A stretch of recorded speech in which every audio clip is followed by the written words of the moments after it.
Good evening, everyone. I have some good news.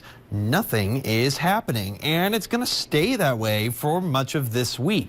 That's good news in the sense of we've had plenty of activity to deal with. Most of the activity is actually out to the eastern side of the United States, where there is a cold front stretching all the way from the southern tip of Texas, going right through Florida, stretching all the way up to Maine and even the Canadian regions. Locally, only thing I really see is just some clouds coming in from the northwest, making its way into the Riverton, all the way out to the Casper region. But even then, very light cloud cover and not really any precipitation at all to be expected. Let's check out the futurecast, because overnight tonight, winds are going to stay relatively calm, just maybe picking up a little bit in the central areas around Casper and north up toward the Gillette region. Beyond that, just some clouds near the I-80 corridor. As we make our way into tomorrow afternoon, wind gusts pick up just a little bit, but notice the direction they're coming from. They're coming from the southwest.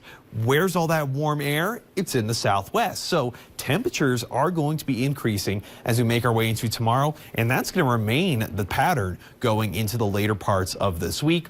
By Monday evening, start to see a little bit more in terms of cloud cover out to the far western region, but again, fair level clouds, so nothing in terms of precipitation. In terms of how strong those wind gusts are going to be, not bad at all. We're going to see maybe 20, 25 miles per hour, places like Casper, Douglas, even picking up a little bit in Gillette overnight. By tomorrow in the afternoon, starting to see maybe 30, even 40 miles per hour possible in places like Gillette, but it's going to be an excellent day to spend some time outside.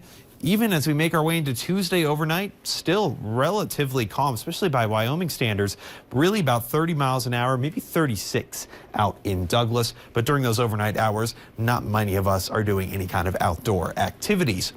In terms of travel impacts, thank goodness a lot of that snow has melted and a lot of those winds are calming down, which means no partial closures at all on our map. Just seeing some slight delays, especially near the Elk Mountain region. They were partially closed off earlier due to high profile vehicles because of that wind. Still seeing some high delays out to the far western regions just because of the amount of snow they've received over the last couple of weeks.